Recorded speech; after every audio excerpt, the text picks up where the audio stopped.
একটা কথা স্পষ্ট যে যে দলটি পশ্চিমবঙ্গে ক্ষমতায় এলো তারা আসলে হিন্দুত্ববাদী দল, এবং সেই হিন্দুত্ববাদী দর্শন কিংবা আদর্শ যাই বলেন তাকে নির্ভর করেই তাদের রাজনীতি এবং গোটা নির্বাচন প্রক্রিয়ায় সেটা আমরা বারে বারে দেখেছি, নির্বাচন প্রচারে দেখেছি।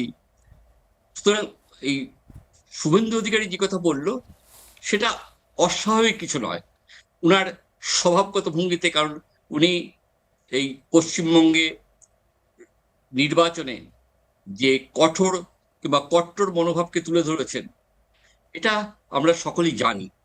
তবে কি হ্যাঁ, এটা ঠিক, মুসলিমদের দিকে সরাসরি অঙ্গুলি নির্দেশ করা একটা বিপজ্জনক ঘটনা।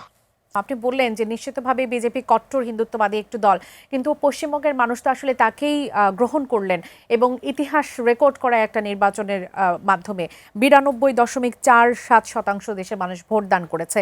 সেই বিষয়টি নিয়েই বা কি বলবেন, কেন তারা তাদেরকেই গ্রহণ করলেন? একটা জিনিস হচ্ছে, মমতার বন্দ্যোপাধ্যায়ের 15 বছরের শাসনে যে প্রতিষ্ঠান বিরোধিতা তৈরি হয়েছে, যে ক্ষোভ তৈরি হয়েছে, তার একটা বহিঃপ্রকাশ এই নির্বাচনে দেখা গেছে। মমতা বাঙালি আনাকে দেখিয়ে এবং এসআইআর এর হয়রানির বিষয়টিকে তুলে ধরে তার সমস্ত ব্যর্থতাকে চাপা দিতে চেয়েছিলেন, সেটা সাধারণ মানুষ গ্রহণ করেনি। আরেকটা বিষয় হচ্ছে যে বিভিন্ন জায়গাতে যে দুর্নীতি হয়েছে, যে চাকরি চুরি হয়েছে, যেভাবে মানে দুর্নীতির পাহাড় বলা যায়, কাটমানি, এগুলোকে মানুষ চোখের সামনে দেখেছে, তো তাই তারা ক্ষুব্ধ ছিল, তারা একটা সুযোগের অপেক্ষায় ছিল, সেটাই করেছে। আরেকটা জিনিস হচ্ছে, একটা জিনিস দেখা গেছে যে মুসলিমরাও কিন্তু মমতার ওই একতরফা তোষণ নীতিকে খুব একটা পছন্দ করেনি, এবং বিভিন্ন সময় দেখা গেছে যে উনি চলে গেলেন নামাজ পড়তে, উনি চলে গেলেন রেড রোডে অনুষ্ঠানে, এইসব যে উনি করেছেন সেগুলো কিন্তু মুসলিমরা খুব একটা ভালো চোখে নেয়নি। অনেকে মনে করেছেন এতে অপমান করা হয়। সেই জন্যই এবারের মুসলিম ভোটটা, যেটা এতদিন ঐক্যবদ্ধভাবে মমতা পেয়ে এসেছিলেন, সেটা এবার পাননি।